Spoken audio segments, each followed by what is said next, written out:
오늘 그 하늘의 상급과 이 심판이라는 제목으로 말씀을 좀 나누겠는데, 먼저 그 지난주 한 주 동안에 특별 새벽 예배를 하면서 디도서를 살펴봤습니다. 이 디도서를 보게 하면서 대표적이고 저에게 큰 도전이 됐던 거는 몇 가지가 있는데, 또 이 디도서를 준비하면서 알았지만은 몰랐던 것들, 또 스쳐 지나갔던 것들을 새롭게 깨달은 부분들이 참 많았습니다. 그 대부분의 내용은 교회에 관한 거였어요. 우리 교회가 이런 교회가 되게 해 주십시오라고 하는 바람과 우리 교회 안에 이러한 질서와 체계가 있기를 원하는 마음에서 디도서를 시작했었습니다. 그리고 그 디도서는 개인적으로 또 여러분 가운데도 들으신 분들은 우리 교회를 위해서 기도할 때 그 디도서를 생각하면서 기도하시기 바랍니다. 말씀을 붙잡고 기도하는 게 가장 파워풀하고 힘이 있습니다. 근데 그 중에서도 디도라는 사람을 표현하는데 고린도후서 8장 16절 17절에 보면 디도를 어떤 사람으로 얘기합니까? 너희를 위하여 같은 간절함을 디도의 마음에도 주시는 하나님께 감사하니 저가 권함을 받고 더욱 간절함으로 자원하여 너에게 나아갔고, 디도는 자기에게 주어진 일, 자기에게 사역자로서 또 자기에게 성도로서 주어졌던 그 일들을 사명감을 갖는다는 게 무엇인지를 보여줍니다. 이 디도를 보면서 야, 정말 사명감 있는 사람들이 어떤 사람인가? 사명감 있게 주의 일을 하는 게 어떤 것인가? 이게 디도를 통해서 보여주고 있어요. 어떻게 한다고요? 더욱 간절함과 자원함을 갖고서 자기에게 맡겨진 일을 했다라는 거예요. 디도는 좋은 편하고 즐거운 일만 한 사람이 아니에요.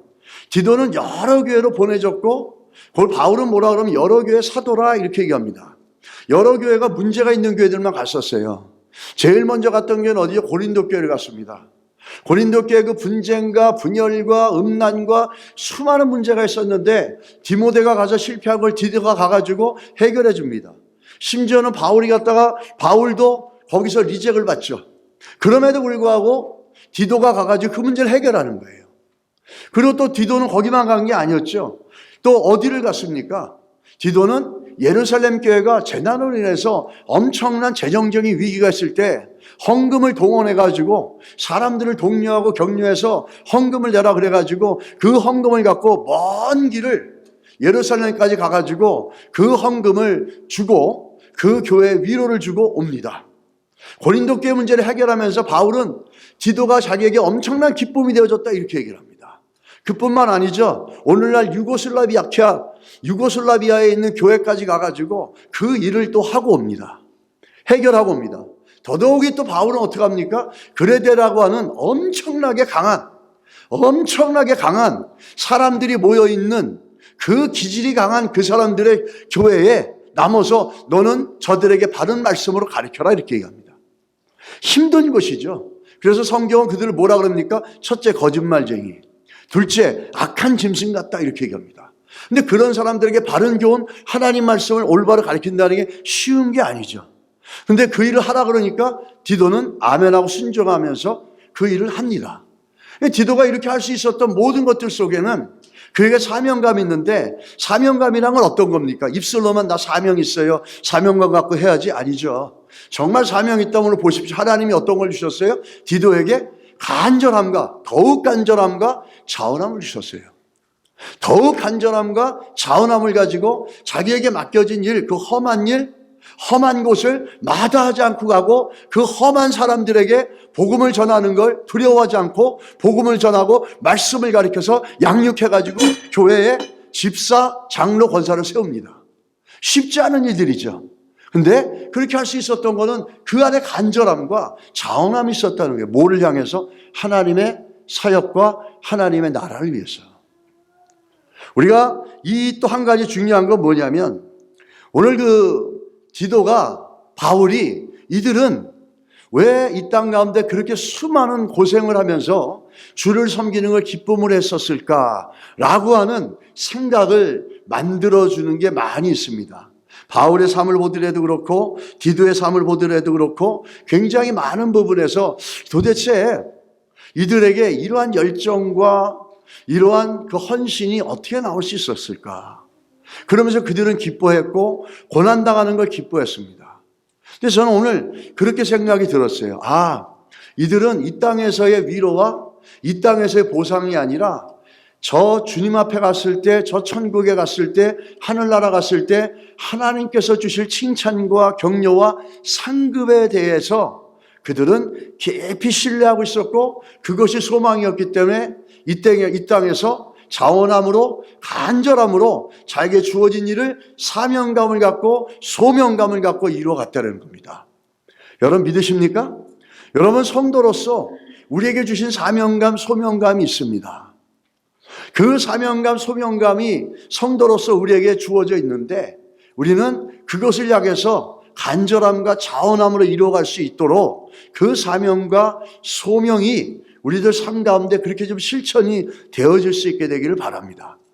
이들은 천국의 상급을 바라보고 살아갔다라는 거죠. 그래서 바울은 이 천국 크리스찬의 삶들을 또 때로는 신앙생활을 뭘로 얘기하냐면 달리기에 비유를 합니다. 달리기에 비유하는데 달리기는 어떤 특징이 있습니까? 출발점이 있습니다. 스타팅 라인이 있어요. 그리고 어떤 날에서 피니시 라인이 있습니다. 그 제한된 시간에 어떻게 달려야 됩니까? 힘껏 달려야 돼요. 대충 달릴 수가 없어요. 왜죠? 대충 달리면은 보장되지 않습니다. 뭐가? 상급이 보장되지 않습니다. 1등을 하고자 하는 것은 1등을 할 때 주어지는 상급 때문이지 않습니까? 신앙생활을 달리는 것에 비교하고 신앙인들을 여러분과 저를 뭐에 비교한 러너, 달리는 사람들에게 비교를 하고 있다는 거예요. 신앙생활은 레이싱에서 달리기에서 열심히 달리는 선수들과 같은 걸로 우리의 성도들과 신앙생활을 비교하고 있다는 거죠. 고린도전서 9장 24절에 보면 운동장에서 다름질하는 자들이 이렇게 얘기하죠. 고린도전서 9장 25절 내가 다름질하기를 이렇게 얘기합니다. 갈라디아서 5장 7절 다름질을 잘하더니 이렇게 얘기합니다. 근데 그 중에서도 두 번째, 잠깐 뒤에 보시면 다름질하기 이렇게 두 번째 고린도서 9장 20절에 26절에 보면은 다름질 잘하기를 향방 없는 것 같이 아니하고, 그렇죠? 달리는데 방향이 없이 달리는 사람 있습니까? 달리는데 방향 없이 달리는 사람 있어요? 내가 어디로 다니는지 방향을 모르고 달리는 사람이 있습니까? 없죠. 이 달리는 사람들은, 성도들은 달리는 것에 비유되고 달리는 사람들인데, 이 달리는 사람들의 특징은 뭐냐면 스타팅 라인에서 내가 무엇을 하고 어디로 날려가야 될지 그 방향이 분명하게 설정되어 있는 사람들이에요. 성도는 어떤 사람들이냐면 이 땅에 살면서 하나님의 상급이라고 하는, 하나님의 영광이라고 하는 분명한 방향이 잡혀 있고 그 방향을 향해서 디도처럼 간절함으로 자원함으로 달리기에서 달리는 사람들처럼 최선을 향해서 달려나가는 겁니다. 이게 우리에게 주어진 신앙생활의 모습이라는 거죠. 이 신앙생활, 디도도 그렇고 또 빌립보서에 보게 되면 이렇게 나오죠. 빌립보서 2장 16절에 보면 생명의 말씀을 밝혀 나의 다름질도 헛되지 아니하고 수고도 헛되지 아니하므로 그리스도의 날에 나로 자랑할 것이 있게 하렵니다. 뭘 얘기하는 겁니까, 바울이? 내가 이렇게 열심히 뛰고 달리고 수고한 것들에 대해서 나중에 그리스도의 날에 주님이 이 땅에 오셨을 때, 우리가 주님 앞에 섰을 때 이것이 너무너무 큰 하나님의 칭찬이 되어지고 그러므로 그리스도의 자랑이 될 것이다, 이렇게 얘기하는 겁니다. 여러분은 바울처럼 디도처럼 성도로 살아가는 데 있어서 주님 앞에 섰을 때 자랑할 것이 있습니까? 여러분과 저는 주님 앞에 섰을 때 기대하는 상급이 있으십니까? 늘 나를 위해 살아가고 이 땅에서 원하는 것을 추구하며 살아가고 우리의 방향은 저 하늘에 상급이어야 되고 하나님의 기쁨이어야 되는데 이 땅에서 살아가는 것들이 우리의 방향이고 그것을 향해서 늘 달려가다가 어느 날 눈 떠보니까 주님 앞에 서 있어요. 이럴 때 여러분 기대하는 상급이 있습니까? 너는 뭐 하고 왔니? 라고 물어보면 뭐라고 대답하겠습니까? 너는 그저 구원은 얻었구나. 근데 너에게 줄 상급은 없다. 이렇게 하면 어떡하시겠어요? 성도도 두 가지가 있습니다. 졸업식을 보면 예를 들면 졸업식장에 가면은 그냥 졸업하는 학생들이 있어요. 근데 같이 졸업하는데 어떤 학생들은 어떻게 하죠? 상장을 받습니다. 예수 믿는 사람들도 주님 앞에 갔을 때 그냥 구원받은 사람이 있고, 구원받되 거기에 더해서 뭐죠? 주께서 주는 상급과 상장을 받는 사람들이 있다라는 거예요. 우리는 다른 것에 우리의 방향과 우리의 열정을 쏟아붓을 게 아니라 정말 천국에 대한, 영생에 대한 소망이 있고 영생에 대한 확신이 있다면 이 땅에 살아갈 때 주를 위해 살면서 나중에 주님 앞에 섰을 때 주님이 나에게 주실 그 상급에 대해서, 주님이 나를 향해서 자랑하시고 칭찬해 주실 것에 대해서 의식하고 살아가는 게 거룩한 성도의 모습이라는 거예요. 나는요, 죽으면 천국 갈 수 있어요. 왜요? 예수 믿었기 때문에. 근데 예수를 믿었던 건 좋은데 이 땅에 살아가면서 성도로서 저 하늘나라, 하나님의 나라의 상급이 아니라 이 땅에서 잘 먹고 잘 살고 여기에 모든 초점이 맞춰져 있어요. 그런데 자기는 영생을 얻었고 영생의 소망이 있다는 거죠. 영생의 소망이 있는 사람들은 하나님 앞에 섰을 때 내가 어떤 상급을 받고 나를 향해서 어떤 칭찬을 하실까라고 하는 것에 깊은 관심을 갖고 그것을 향해서 디도처럼 간절함으로, 자원함으로 달려나가는 사람들입니다. 여러분, 하늘의 상급에 대해서 깊은 관심이 있으시길 주로 축복합니다. 있어야 되는 겁니다. 새해를 시작하면서 여러분들 계획 많이 세웠죠. 야, 우리 가정은 요번에 이렇게 하자. 요번에 이렇게 하고 우리 애들은 이렇게 하고 올해는 이렇게 됐으면 좋겠고 나는 이렇게 했으면 좋겠고. 근데 저 영생의 소망이 있는 사람들은 새해를 시작하며 새롭게 시작할 때 최소한 이러한 계획은 있어야 돼요. 아, 내가 작년에는 이렇게 못 살았는데 올해는 주님 앞에서 내가 좀 이렇게 살아가야 되겠다. 내가 작년에는 이런 부분에 실패했는데 내가 올해는 한 가지 이것만이라도 잘하자. 하나님 앞에 내가 주일 성수 이것만이라도 온전하게 하자. 아니, 일주일에 하루 새벽 예배는 드리자. 아니, 내가 하루에 한 장 성경 읽고 묵상하며 주의 음성을 듣고 내 뜻이 아니라 하나님의 뜻을 구해보자. 아니, 내가 이번에는 그랬는데 정말 이 선교에 대해서 좀 더 관심을 갖고 참여해보자. 이런 좀 거룩한 계획들과 하나님이 기뻐하시고 하나님 앞에 상급받을 수 있는 성도로서 영생의 소망이 있다면 이런 계획이 있어야 될 거 아니에요. 늘 똑같아요. 작년에도 이랬고 올해도 하나님 이렇게 살게 해주시고 잘 먹고 건강하고 아프지 않고 잘 살게 해주시고 그래요. 근데 한 가지 여러분 놓치는 게 있어요. 여러분이 하나님의 상급을 위해서 이 땅 가운데 주님 기뻐하신 일에 계획을 세워 나가면은 여러분이 고민하고 걱정하는 문제는 해결될 줄 믿습니다. 우리는 그걸 놓치면 안 돼요. 믿음이 있다라는 건 그런 거예요. 내가 이 문제 해결하려고 방방 뜨는 게 아니라 내가 하나님 앞에서 그분이 기뻐하는 것들을 초점을 맞추고 거기에 디도처럼 간절함으로 자원하며 나갈 때 우리의 문제는 해결되는 겁니다. 이게 신앙의 원리예요. 근데 그걸 모르면 어리석어가지고 맨날 요 문제 해결하러 덤벼들죠. 그래서 여러분들에게 예배드리자, 예배해라, 하나님 앞에 드려라, 시간 드려라, 성경 읽어라, 기도해라. 왜? 주 앞에서 주님이 기뻐하는 것에 우리가 전적으로 나가면은 주님께서는 우리의 일들을 책임져 주신다는 겁니다. 그걸 놓치면 안 돼요. 그러면 신앙생활이 늘 젬병이에요. 거기서 거기에요, 맨날. 근데 내 일은 주님이 해결해 주시고 나는 주님이 기뻐하는 걸 해야 되겠다. 난 무엇보다도 아무리 바빠도 내가 주일 성수는 주 앞에 드려야 되겠다. 내가 아무리 돈이 쪼들려도 하나님 앞에 11조는 해야 되겠다. 내가 일주일 내내 새벽 예배 못 나와도 단 일주일 하루만이라도 나와서 하나님 앞에 기도해야 되겠다. 이렇게 주님 기뻐하시는 것들 속에 먼저 초점을 맞추고 그 교회를 향해서 교회가 필요로 하고 교회를 원하는 곳에 가서 교회가 원하는 곳에 가서 여러분이 드리고 시간을 드리고 섬겨갈 때 여러분 이 땅에서도 주께서는 그것을 기쁨으로 받으시고 우리 인생 가운데 주시는 놀라운 은혜가 복이 있다라는 겁니다. 이거를 놓치지 마시기 바랍니다. 눈에 보이는 걸로 해결하는 게 아니라는 거죠. 성경은 이 믿음의 삶들을 얘기할 때 달리는 것을 얘기하고 달리는 사람들로 얘기하고 있습니다. 그런 것은 바로 뭘 얘기하냐면 바울이 우리가 이 땅에서 주의 뜻 가운데 성실하게 최선을 다해 살다가 가면은 상을 얻는 자처럼 천국에 올라가면 우리가 상을 받을 수 있다라는 거예요. 상급에 대한 초점이라는 거죠.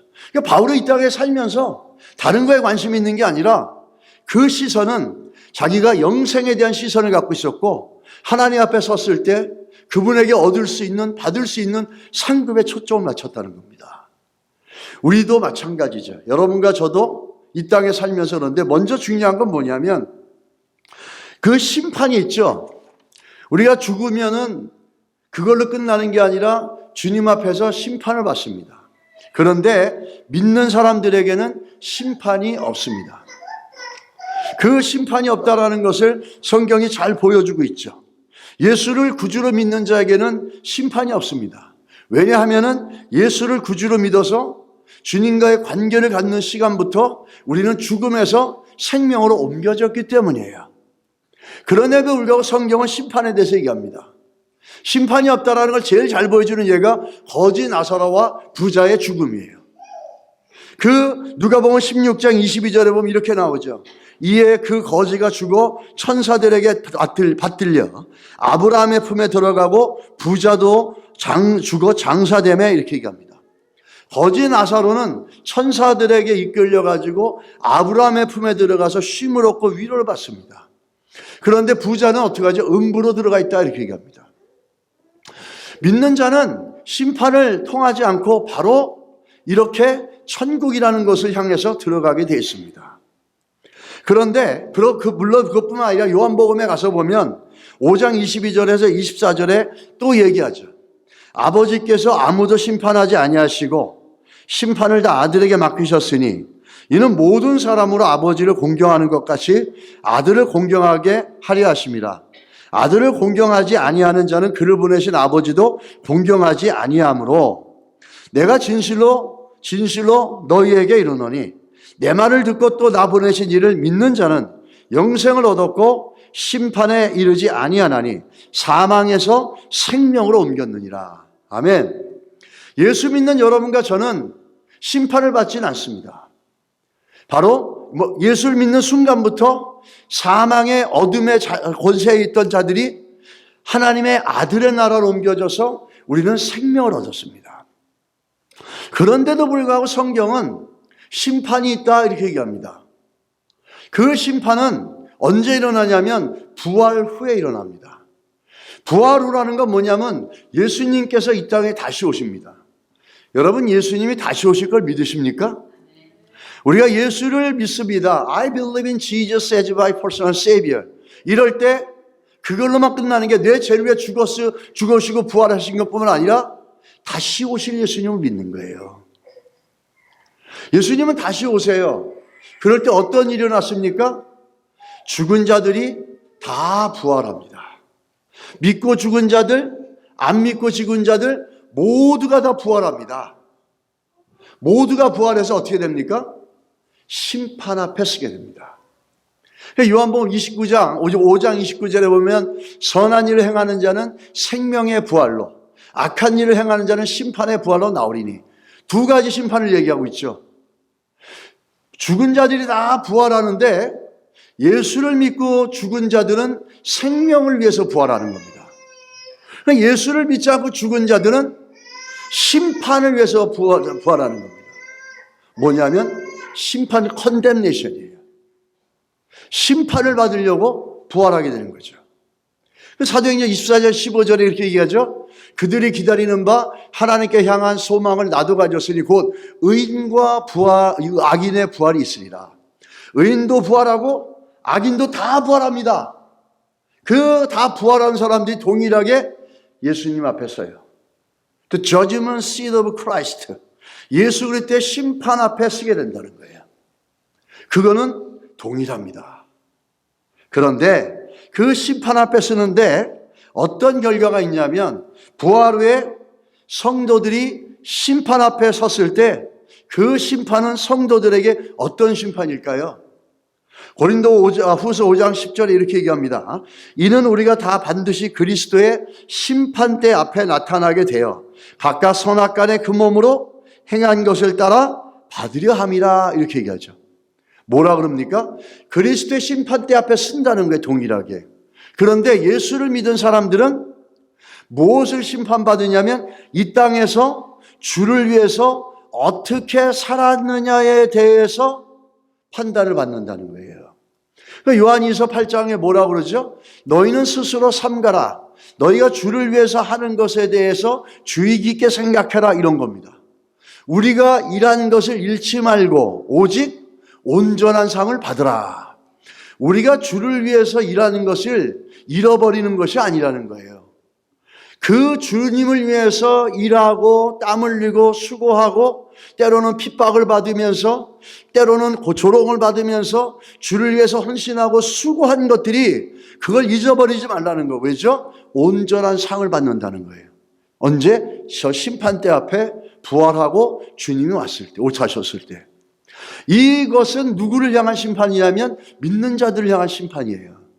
믿는 자들도 부활하고 예수님 오실 때 부활하고 주님 앞에 심판대에 쓰지만 우리의 심판은 어떤 심판입니까? 이 땅에서 우리가 주를 위해서 얼마나 헌신했느냐에 따라서 주어지는 상급을 위한 심판이라는 거예요. 그러면 이 자리에 섰을 때 어떤 사람들은 아무것도 주를 한 게 없이 그저 그냥 싹 구원만 받았어요. 같이 졸업을 하는데 어떤 사람은 그냥 졸업만 해.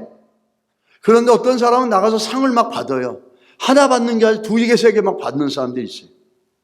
그러니까 우리가 주님 앞에 섰을 때도 마찬가지예요. 딱 보시고, 야, 너는 그냥 구원만 받았네. 그래, 영생에 들어가라.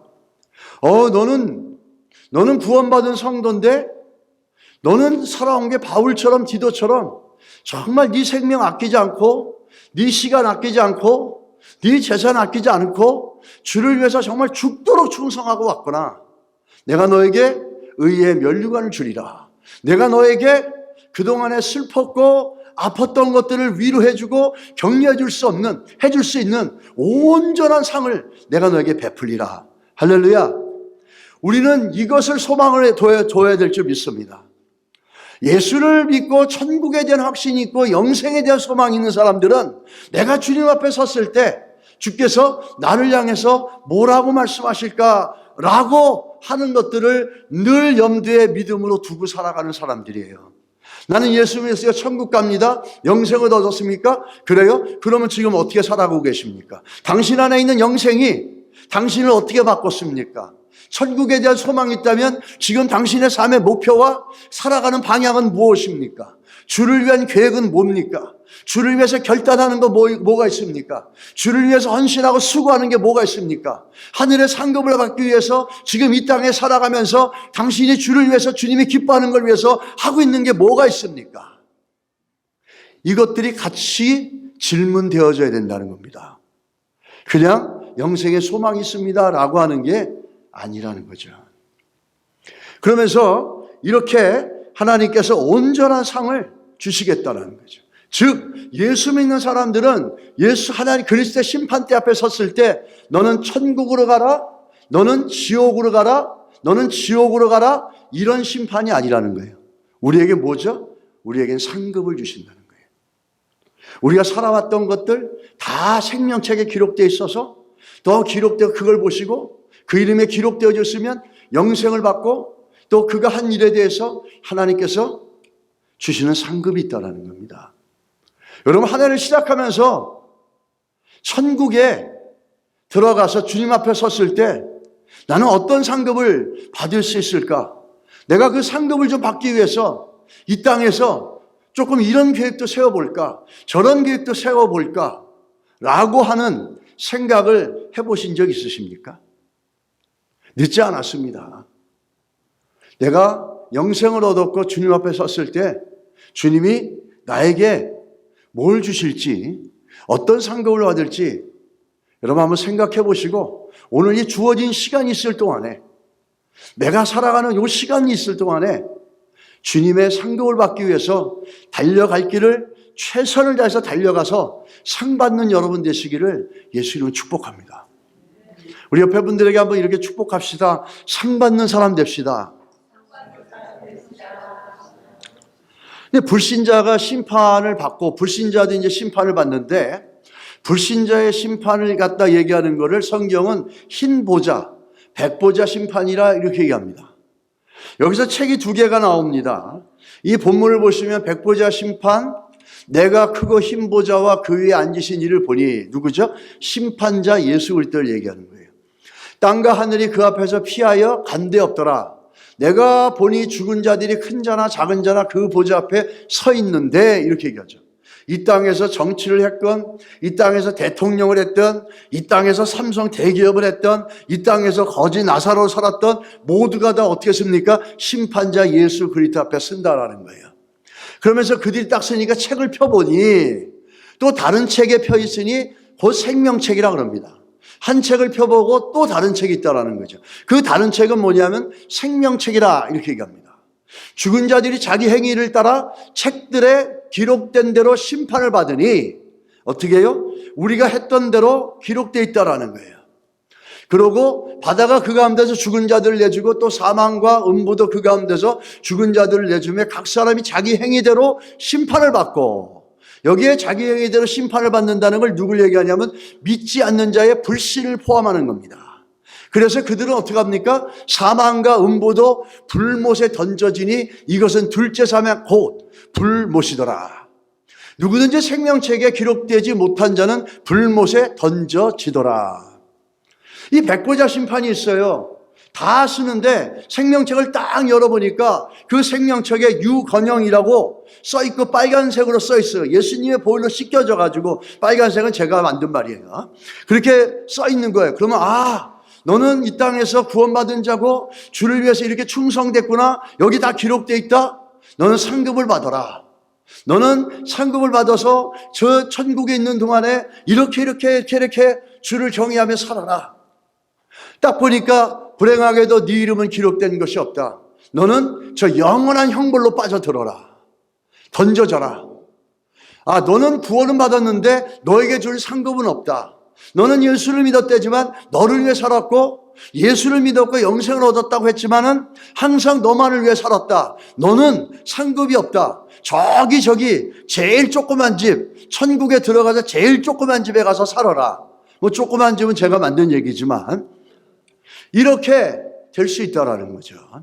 이 백보자 심판은 어떤 심판이냐면 믿지 않는 자를 심판하는 보좌입니다. 그래서 믿지 않는 자는 Book of Life, 생명책에 기록되어지지 않으므로 영원한 thrown into the hell, 영원한 형벌로 빠져들어간다는 거예요. 이 두 책들이 있다라는 거죠. 이 천국에 대한 소망이 있고 하나님 앞에 상급을 받을 확신이 있고 기대감이 있는 믿음의 삶들은 어떤 삶을 삽니까? 모세처럼 산다는 거죠. 모세가 어떤 삶을 살았죠? 이 모세는 우리 히브리서 11장 24절 26절에 보면 이렇게 얘기하죠.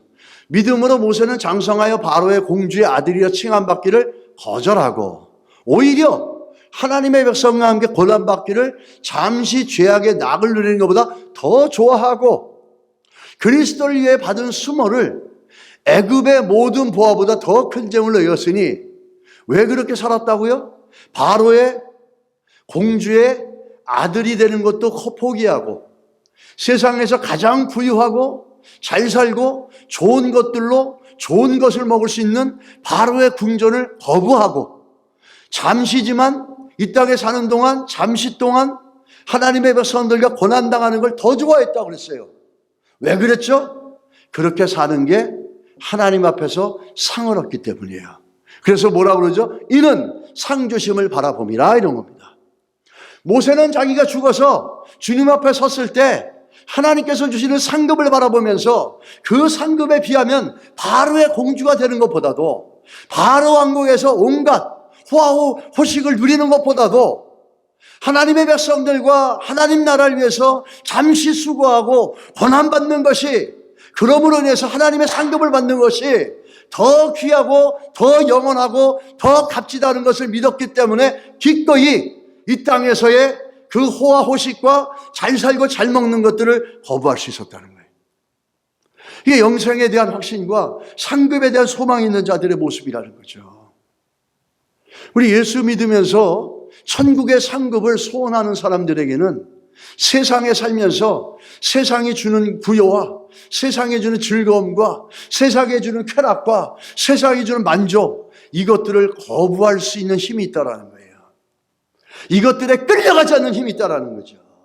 돈 일불에 양심 팔고 끌려가는 게 아니라 나한테 조금 도움되는 것에, 그것에 모든 것들을 갖다 두고 그것에 끌려가는 게 아니라 모세처럼 저 천국에 하나님의 상급에 소망을 두고 있고 그 영생에 대한 상급에 대한 소망이 있는 사람들은 기꺼이 이 땅에서 아무리 화려하고 아무리 부유하고 아무리 값진 것을 준다 그래도 이 모세처럼 거부할 수 있다는 거예요. 여러분의 소망은 어디 있습니까? 이 땅에서 잘 먹고 잘 사는 거예요? 아니면 저 천국의 상급을 더 소중히 여기고 있습니까? 그것을 더 소중히 여기고 있다면 모세와 같은 이 세상을 향해서 노라고 얘기할 수 있다는 거예요. 그것이 천국의 소망을 둔 자들의 모습이라는 겁니다.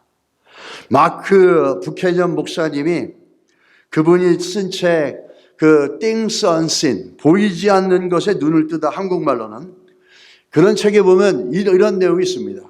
천국을 지향하는 마음은 건전하다. 우리의 심령을 온전하게 유지하고 마음을 정결하게 유지하게 하는 최고의 섭생법이다. 천국을 지향하는 마음은 우리로 방탕하지 않게 하면서 인생의 고뇌를 이겨내게 한다. 그리고 가능한 한 가장 넓은 시야로 사물을 보게 하며 가능한 한 가장 정확한 축적으로 지형을 관찰하게 한다. 만약 어떤 것이 우리의 사물의 진정한 가치척도를 가늠하게 해줄 수 있다면 소중한 것과 버릴 것, 보물과 쓰레기, 실체와 껍데기를 구별하게 해줄 수 있다면 오직 천국을 지향하는 마음만이 그렇게 할 수 있다. 이런 건 아멘 하셔야 되는 거예요. 믿으십니까, 여러분? 이건 아멘 하는 거예요. 천국에 대한 소망이 있는 사람들은 소중한 것과 버릴 것, 보물과 쓰레기, 실체와 껍데기를 구별할 수 있다는 거예요. 이것이 어디서 나오죠? 천국을 지향하고 천국에서 받을 모세와 같이 상급을 기뻐하는 자들, 이런 자들의 마음에서 나타나는 거예요. 모세는 세상에 잠깐 즐겁고 쾌락을 느낄 수 있는 것에서 노했지만, 왜 노했죠? 그 안에 영원한 천국에서의 상급 때문이었다는 거죠. 천국을 소망하는 자들은 소중한 것과 버릴 것들, 보통과 쓰레기와 보물, 실체와 껍데기를 구별할 수 있다는 겁니다. 여러분 어떠십니까? 여러분 안에 천국에 대한 소망이 있으십니까? 천국의 상급에 대한 소망이 있습니까? 그럼 이 땅에 살면서 모세처럼 구별하여 노라고 얘기할 수 있어야 됩니다. 껍데기와 실제, 본질과 비본질, 그리고 소중한 것과 버릴 것들, 이것들이 구별되어져야지 모세처럼 세상을 향해서 노라고 얘기하면서 기꺼이 힘들어도 영원한 상급을 바라보고 그 일을 감당해 갈 수 있다는 겁니다. 우리 교회와 우리 안에 이러한 믿음의 고백이 있으시기를 예수 이름으로 축복합니다. 이 땅에 살면서도 성도라고 하면서도 세상을 향해서 노라고 얘기하지 못하고 분별하지 못하고 늘 끌려가는 삶을 산다는 것, 그래요. 그렇게 살 수는 있겠죠. 그러나 그거는 성경이 우리에게 요구하고 구원받은 성도들이 살아가야 될 모습은 아니라는 겁니다. 영생의 소망이 있으시기를 간절히 축복합니다. 이 바울은 예를 보자면 바울의 시선도 마찬가지예요. 그 시선이 늘 누구에게 있었습니까? 예수 그리스도예요. 푯대를 향하여 그리스도 예수 안에서 하나님이 위해서 부르신 부름의 상을 위해 달려가노라. 자, 이 바울의 신앙을 보면 두 가지가 있죠. 늘 예수를 바라본다는 게 무슨 의미입니까? 천국의 상급을 같이 바라보고 있다는 거예요. 반대로 모세처럼 천국의 상급을 바라보는 눈은 이 땅에서 살아가면서 뭘 바라보고 삽니까? 예수 그리스도를 바라보고 간다는 거죠. 예수 그리스도만 바라보고 산다는 거예요. 나는 예수를 바라보고 예수를 의지하고 예수를 신뢰하고 예수를 따라가기를 원하고 예수 그리스도의 제자가 되어지며 십자가를 매며 주를 쫓기를 원합니다. 이렇게 얘기하는데 천국의 상급에 대한 소망은 없습니다. 그리고 이 땅에 있어서 모세처럼 노라고 얘기하지 못합니다. 이 땅의 것들과 잠시 즐거움을 주지만 영원한 것이 아닌 것에 대해서 구별하지 못하고 분별하지 못합니다. 그래서 바울은 예수 그리스도께 초점을 맞춘다는 것과 부르심의 상급을 따라 산다는 것과 동일하게 얘기하고 있다는 거예요. 즉 예수 그리스도를 바라본다는 것은 저 영원한 천국의 상급을 바라보고 있다는 거고, 저 영원한 천국의 상급을 바라보고 있다는 건 이 땅에서 예수 그리스도를 바라보는 거예요. 그래야지 모세처럼 세상을 향해서 노라고 얘기할 수 있지 않겠습니까? 할렐루야. 그런 게 있다는 거예요. 그래서 바울의 선택은 항상 어떤 거였습니까? 고린도전서 9장 25절에 보십시오. 이기기를 다투는 자마다 모든 일에 절제하나니 그들은 썩을 승리자의 관을 얻고자 하되 우리는 썩지 아니할 것을 알고 얻고자 하노라. 모세와 동일하지 않습니까? 모세는 잠시 바로의 궁전에서 바로의 공주에 살면서 죄악과 풍요와 화려함과 육림지짐에 빠져가 사는 것보다 잠시 고난당하지만은 저 하나님의 상급을 바라보고 살아가려고 하는 모세와 바울은 어떻게 합니까? 썩어질 것이 아니라 썩지 아니할 것을 바라보고 나간다는 거예요. 천국을 소망하고 천국에 상급이 있는 자는 썩을 거와 썩지 않은 것을 구별합니다. 바로의 궁전에 사는 것보다 하나님의 자녀로 조금 불편하고 어렵게 사는 것을 더 기뻐하고 있다는 거예요. 모세처럼. 이렇게 이 바울이 이렇게 선택하는 거죠. 여러분 어떠십니까? 우리가 살아오고 살아갈 시간들 속에서 우리가 추구해야 될 것이 무엇인지 바울과 모세가 명확하게 보여주고 있다는 거예요. 정말 여러분의 인생에 우리 안에 영생에 대한 소망이 있고 하나님 앞에 섰을 때 내가 받을 상급에 대해서 여러분이 깊은 관심과 믿음의 눈이 있다면 썩어질 것이 아니라 썩지 않을 영원한 것을 추구하고 바라봐야 되고, 모세처럼 노라고 얘기하면서 기꺼이 잠시 고난과 어려움이 있더라도 주의 자녀답게 살아가려고 한다라는 겁니다. 이 천국에 소망이 있는 자들이죠. 예전에 마릴린 먼로 시대에 미국 할리우드에 총망을 받는 여배우 2명 있었답니다. 한 명은 마릴린 먼로였고 또 하나는 굴린 타운센트란 분이었답니다. 이 두 사람은 헐리우드 영화계에 아주 각광을 받고 굉장히 신뢰받고 사람들에게 인기가 높았었다는 거죠. 근데 그 마릴린 먼로와 함께 쌍벽을 이뤘던 굴린 타운센트란 분은 그 여러 가지 역경을 통해서 데뷔하고 얼마 안 있다가 예수 그리스도를 인격적으로 만납니다. 그러면서 화려한 헐리우드 영화계를 떠나고 사람들의 인기를 떠나서 그 예수 그리스도를 따라가는 신앙의 삶을 살고, 그리고 목사님을 만나서 목회자와 결혼해서 사모가 되어집니다. 그리고 오랜 시간, 그런데 마릴린 먼로는 계속해서 세상이 화제가 되어지고 섹스의 심볼이라고 그러고 할리우드 영화계를 석권하고 세계적인 스타가 되어집니다. 수년이 지난 어느 날 이 마릴린 먼로가 굴린 타운센트라는 분에게 연락을 해서 만나자고 이렇게 얘기합니다. 그래서 만나서 하는 대화가 어떤 대화냐면 이런 대화를 합니다. 우리가 영화배우가 되기로 했을 때 나는 어떻게든지 스타가 되겠다고 마음을 먹었지. 그래서 나는 그 꿈을 이루었어. 그런데 지금 나는 아주 큰 대가를 치르고 있어. 나는 지금 세상에서 제일 비참한 사람이야. 이렇게 이야기를 했다라는 겁니다.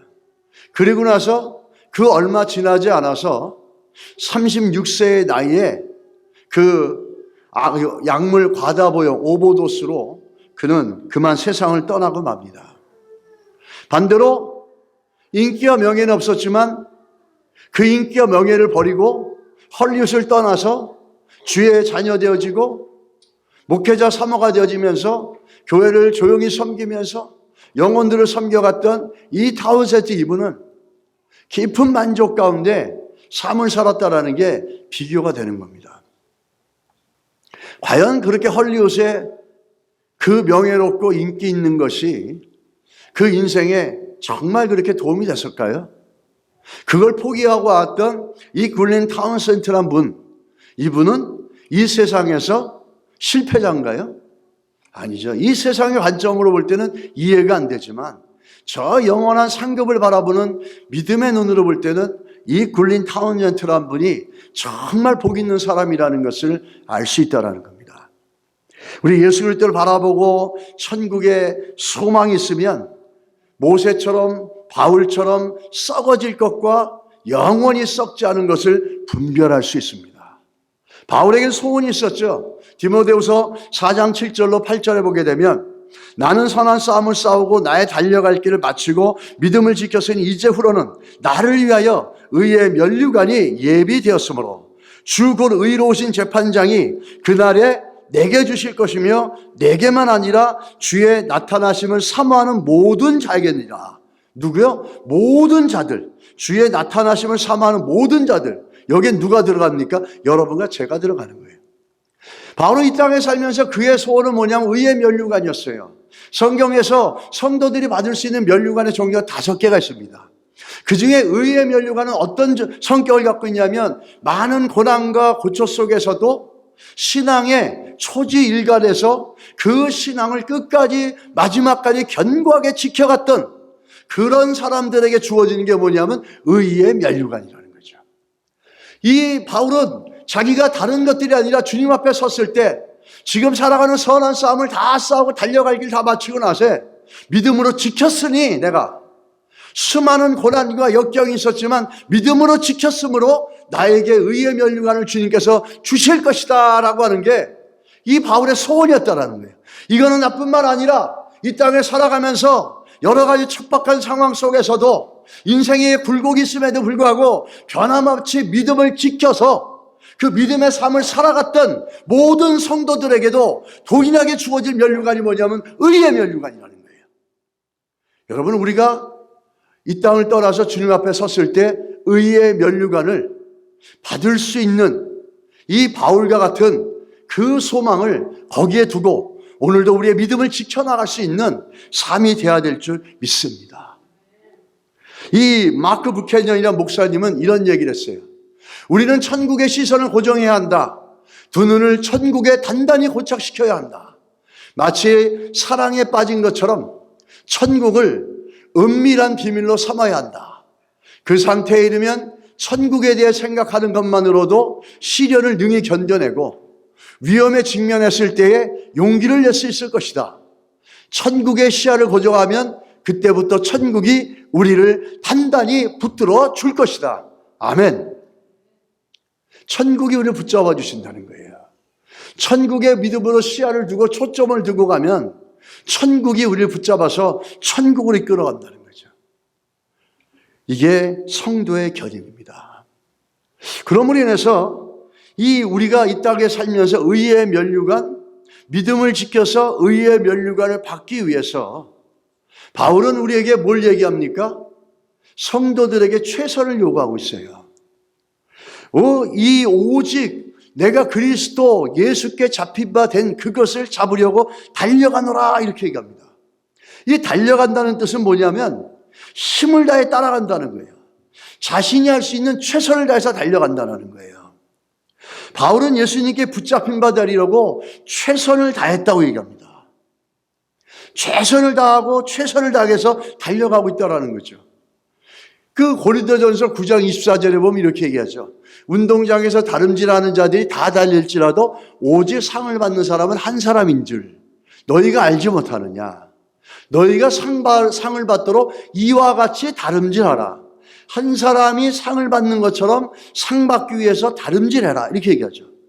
이 얘기는 구원을 받기 위해서 열심히 최선을 다해서 달려라 이런 얘기가 아니에요.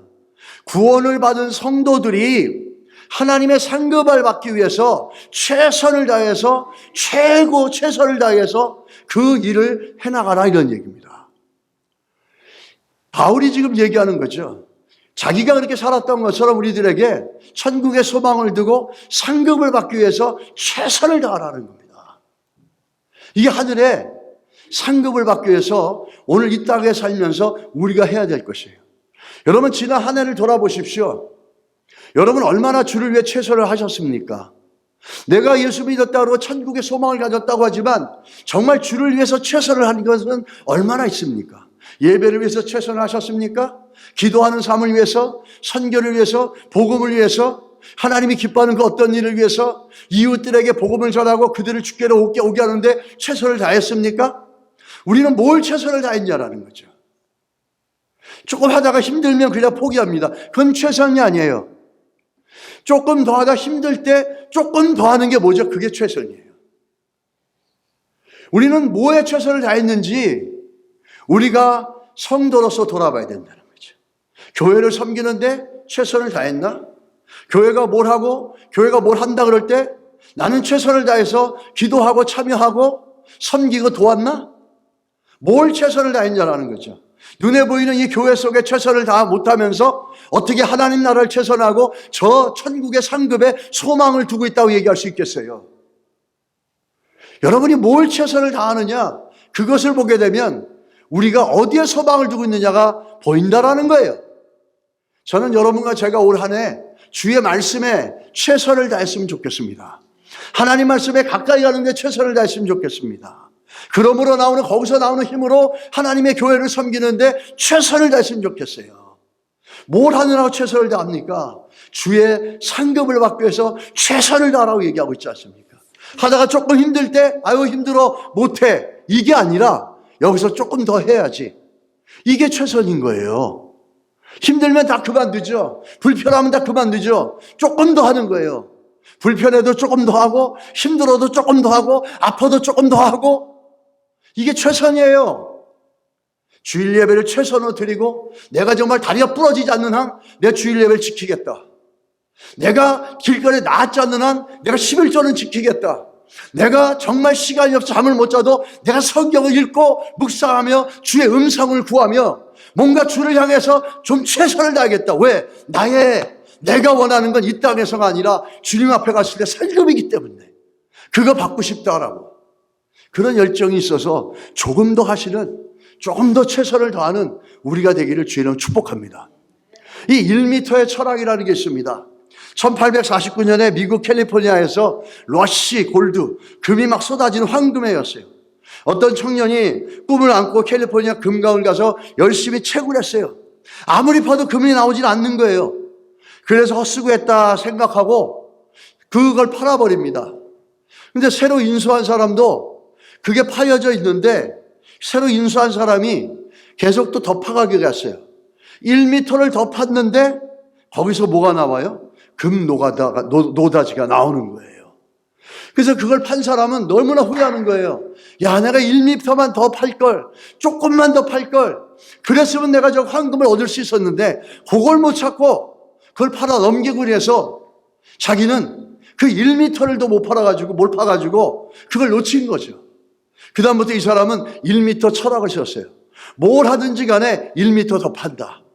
뭘 하든지 간에 조금 더 한다. 그래서 1m 철학으로 그 인생이 정말 성공적인 삶을 살았다고 합니다. 우리가 최선을 다한다는 것은 정말 안 될 때 1m 더 하는 겁니다. 안 될 때 1m 더 파고, 힘들 때 조금 더 하는 것, 조금 더 하는 것, 불편한데 조금 더 하는 것, 이게 최선인 거예요. 그 최선, 주를 위해서 드리실 수 있게 되기를 예수 이름으로 축원합니다. 영생의 상급, 이 땅에 예수 믿는 이유가 뭡니까? 구원 때문에 믿는 거예요. 영생 때문에 믿는 거예요. 그런데도 그 영생에 대한 소원이 없고 확신이 없고 상급에 대해서는 전혀 알지 못한다면 참으로 우리는 불쌍한 불편한 신앙이 될 수 있다는 겁니다. 1m의 철학으로 주를 위해 최선을 다하고 천국의 상급을 꿈꾸는 여러분과 제가 되기를 예수 이름으로 축복합니다. 아멘.